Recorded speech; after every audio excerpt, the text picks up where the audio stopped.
शीर्षक: फटा हुआ घड़ा और शांत मन।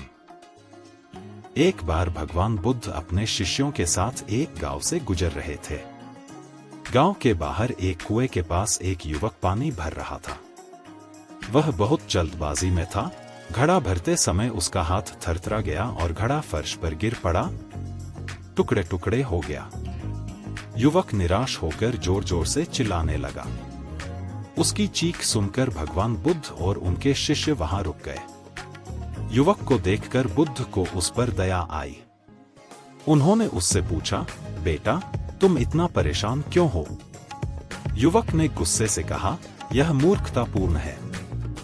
मैंने इतनी मेहनत करके पानी भरा था और अब यह सब व्यर्थ हो गया। अब मुझे फिर से कुएं पर जाना होगा और एक नया घड़ा लाना होगा। बुद्ध ने धीरे से कहा, समस्या घड़े के टूटने की नहीं है, बल्कि तुम्हारे मन की अवस्था की है। तुम इतने गुस्से में क्यों हो? क्या गुस्से से घड़ा वापस हो जाएगा? युवक थोड़ा शांत हुआ और उसने माफी मांगी। उसने कहा, क्षमा करें भगवान, मैं समझ नहीं पाया। मैं बहुत थका हुआ हूं और यह हादसा होने से मैं क्रोधित हो गया। बुद्ध मुस्कुराए और बोले, क्रोध एक ऐसी आग है जो तुम्हें ही जलाएगी। इससे समस्या का समाधान नहीं होगा। तुम थके हुए हो, यह बात समझ में आती है, लेकिन गुस्सा करने से तुम्हारी थकान कम नहीं होगी, बल्कि बढ़ जाएगी। बुद्ध ने अपने एक शिष्य को इशारा किया। शिष्य गांव में गया और जल्द ही एक नया घड़ा लेकर लौटा। भगवान बुद्ध ने उस घड़े को युवक को दिया। युवक ने कृतज्ञता से घड़ा स्वीकार करते हुए कहा, आप बहुत दयालु हैं भगवान। आपके उपदेशों ने मुझे शांत होने में मदद की है। बुद्ध ने कहा, यह घड़ा ले लो, लेकिन याद रखो, जीवन में भी ऐसा ही होता है।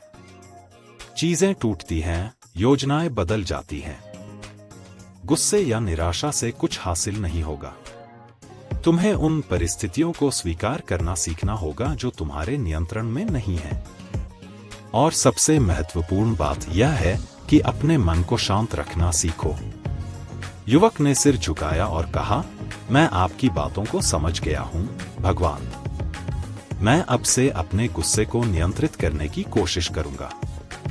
बुद्ध और उनके शिष्य आगे बढ़ गए। रास्ते में शिष्यों में से एक ने पूछा, भगवान, आपने उस युवक को एक नया घड़ा क्यों दिया? क्या यह दयालुता नहीं थी? बुद्ध ने उत्तर दिया, हाँ, यह दयालुता थी। उस समय युवक निराश और क्रोधित था। उसे शांत करने के लिए और उसे अपनी शिक्षाओं को समझने में मदद करने के लिए उस नए घड़े की आवश्यकता थी। लेकिन उस घड़े से भी ज्यादा जरूरी था उसका शांत मन। नया घड़ा उसे कुछ देर के लिए पानी लाने में मदद करेगा, लेकिन शांत मन उसे जीवन भर मार्गदर्शन देगा। यह कहानी हमें सिखाती है कि जीवन में परिस्थितियां बदलती रहती हैं। चीजें हमारे अनुसार नहीं चलती। दुर्भाग्य और असफलता का सामना करना पड़ता है। लेकिन इन परिस्थितियों में भी हमें अपना आपा खोने की जरूरत नहीं है। हमें शांत रहना सीखना चाहिए और उन परिस्थितियों को स्वीकार करना चाहिए जिन्हें हम बदल नहीं सकते। ऐसी ही वीडियो के लिए हमारे चैनल को सब्सक्राइब करें।